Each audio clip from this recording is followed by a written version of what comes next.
ಇಲ್ಲ ಇಲ್ಲ, ಸುಮ್ಮನೆ ದೇವಸ್ಥಾನಕ್ಕೆ ಅಂತ ಬಂದಿದ್ವಿ. ಹೇಳಿ, ಪರವಾಗಿಲ್ಲ. ಓ, ದೇವಸ್ಥಾನದಲ್ಲಿದ್ದೀರಾ? ಹಂಗಾದ್ರೆ ಪೂಜೆ ಗೀಜೆ ಅಂತ ಬ್ಯುಸಿ ಆಗಿರ್ತೀರಾ. ಇರ್ಲಿ, ಮುಗಿಸ್ಕೊಳ್ಳಿ. ನಾನು ಇನ್ಯಾವತ್ತಾದ್ರೂ ಕಾಲ್ ಮಾಡ್ತೀನಿ. ಹಾಗೇನಿಲ್ಲ, ಪೂಜೆ ಎಲ್ಲ ಆಯಿತು. ನೀವು ಫೋನ್ ಮಾಡೋದೇ ಅಪರೂಪ ಆಗೋಗಿದೆ.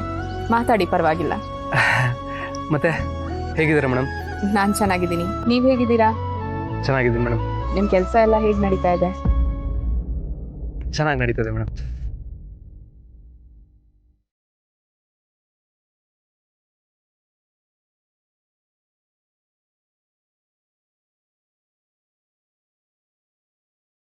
ಭಾವನಾ, ಮಾತಾಡ್ತಿರು, ನಾನು ಹೋಗಿ ಬರ್ತೀನಿ.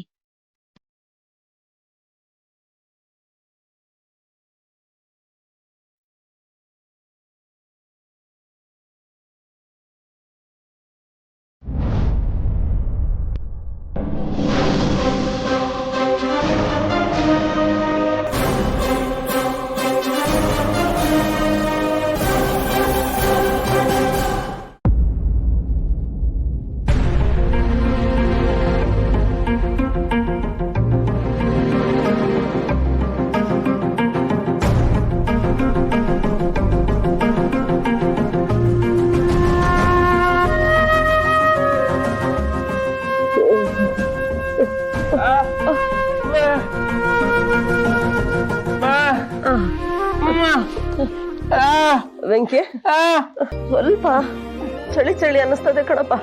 ಹಸಿ ಮೈ ಸುಡುತ್ತಾ ಇದೆ. ಏ, ಇಷ್ಟಕ್ಕೆಲ್ಲ ಯಾರಾದ್ರೂ ಆಸ್ಪತ್ರೆಗೆ ಹೋಗ್ತಾರಾ ವೆಂಕಿ? ಇಲ್ಲ ಕಣಪ್ಪ, ನಾನ್ ಬರಕ್ಕಿಲ್ಲ.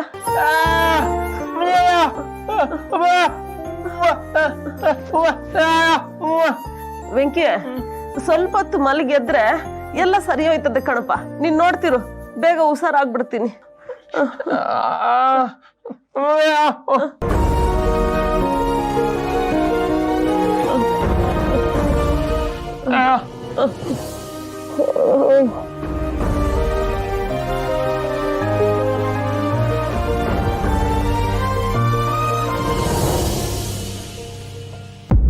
ಅಯ್ಯಯ್ಯೋ, ಹಂಗೇನಿಲ್ಲ ಭಾವನಾ ಮೇಡಮ್.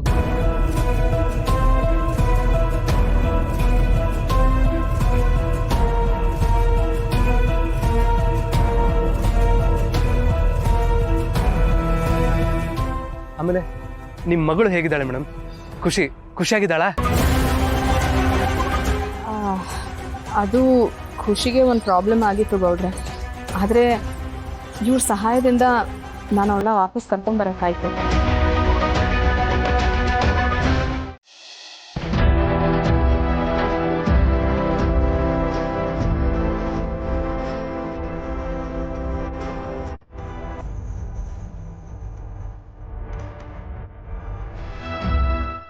ಚಿನ್ನು ಮರಿ, ಮೆಟ್ಲು ಹತ್ಬಾರ್ದು ಅಂತ ಎಷ್ಟು ಸಲ ಹೇಳಿ ಮತ್ತೆ ಫೋನ್ ಯೂಸ್ ಮಾಡ್ತಾ ಇದ್ದೀರಾ?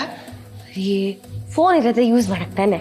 ಅದು ನನಗೂ ಗೊತ್ತು, ಆದರೆ ನೋಡಿ, ಈ ಟೈಮಲ್ಲಿ ನೀವು ಫೋನ್ ಯೂಸ್ ಮಾಡಬಾರ್ದು. ನೋಡಿ, ಅದರ ಫ್ರೀಕ್ವೆನ್ಸೀಸಿಂದ ಮೆದುಳಿನ ಬೆಳವಣಿಗೆ ಮೇಲೆ ಪ್ರಾಬ್ಲಮ್ ಆಗುತ್ತೆ, ಮಗುಗೆ ಇಶ್ಯೂಸ್ ಆಗುತ್ತಲ್ವಾ? ಅದು ಗೊತ್ತು ರೀ, ನಾನೇನು ಜಾಸ್ತಿ ಯೂಸ್ ಮಾಡಲ್ಲ. ಅಮ್ಮನ ಹತ್ರ ಒಂದು 10 ನಿಮಿಷ ಮಾತಾಡಿ ಫೋನ್ ಇಟ್ಬಿಡ್ತೀನಿ. ಬೇಡ ಜಾನ್ವಿ ಅವರೇ, ನಿಮ್ಮ ಅಮ್ಮನ ಜೊತೆ ಮಾತಾಡುವಾಗ ನಿಮ್ಗೆ ಸಮಯದ ಪರಿಜ್ಞಾನನೇ ಇರೋದಿಲ್ಲ. 10 ನಿಮಿಷ ಅಂತ ಹೇಳ್ತೀರಿ, 1 ಅವರ್ ಆದರೂ ಫೋನೇ ಇಟ್ಟಿರಲ್ಲ. ಪ್ಲೀಸ್ ಫೋನ್ ಮಾಡಬೇಡಿ. ನಂಗೆ ಅಮ್ಮನ ಜೊತೆ ಮಾತಾಡ್ಬೇಕು ಅನಿಸ್ತದೆ, ಮಾತಾಡಿ ತುಂಬಾ ದಿನ ಆಗಿದೆ. ಒಂದು ಸ್ವಲ್ಪ ಹೊತ್ತು ಮಾತಾಡ್ತೀನಿ ರೀ. ಚಿನ್ನು ಮರಿ, ಯಾಕೆ ನನ್ನ ಮಾತನ್ನೇ ಕೇಳೋದಿಲ್ಲ ಅಂತೀರಾ? ಯಾಕೆ ಇಷ್ಟು ಹಠ ಮಾಡ್ತಿದ್ದೀರಿ? ನೋಡಿ, ನಿಮ್ಮ ಆರೋಗ್ಯ ಸ್ವಲ್ಪ ಸರಿಯಾಗಲಿ, ಹದ್ಬಸ್ತಿಗೆ ಬಂದಮೇಲೆ ನಾನೇ ನಿಮ್ಮನ್ನು ಕರ್ಕೊಂಡು ಹೋಗ್ತೀನಿ. ನಿಮ್ಗೆ ಎಷ್ಟು ಬೇಕೋ ಅಪ್ಪ ಅಮ್ಮನ ಜೊತೆ ಮಾತಾಡೋರಂತೆ, ಓಕೆನಾ? ಪ್ಲೀಸ್ ಈಗ ಫೋನಲ್ಲಿ ಮಾತಾಡೋ ಹಾಗಿಲ್ಲ, ಓಕೆ? ಪ್ಲೀಸ್. ಸರಿ ಬಿಡಿ.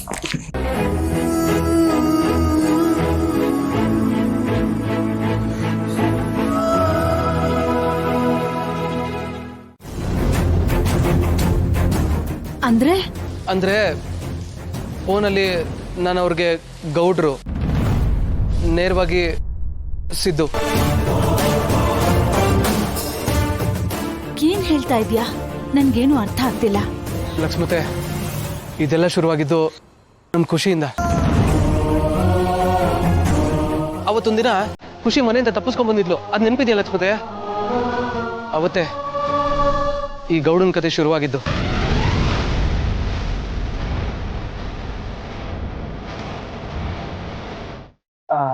ನಿಮ್ಮ ಭಾವನ ಮಾತಾನೆ ಗಾಬರಿ ಆಗ್ಬಿಡಿ, ನಿಮ್ಮ ಮಗಳು ನನ್ನ ಹತ್ರನೇ ಅವಳೆ. ಇವತ್ತು ನೀವು ನಮ್ಮ ಜೀವನನೂ ಉಳಿಸ್ಬಿಟ್ರಿ. ತುಂಬ ಥ್ಯಾಂಕ್ಸ್. ನಾವು ಯಾವಾಗಲೂ ಹಿಂಗೆ ಮೇಡಮ್, ಜನಸೇವೆ ಮಾಡ್ತಾನೆ ಇರ್ತೀನಿ.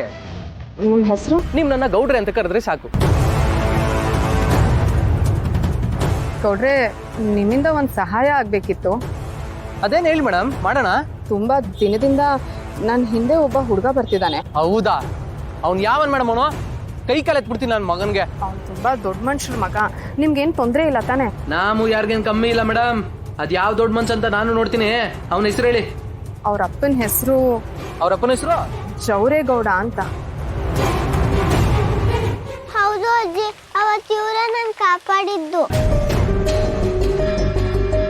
ಆಮೇಲೆ ಇವರೇ ನನ್ನ ಸ್ಕೂಲಿಗೆ ಸೇರಿಸಿದ್ದು.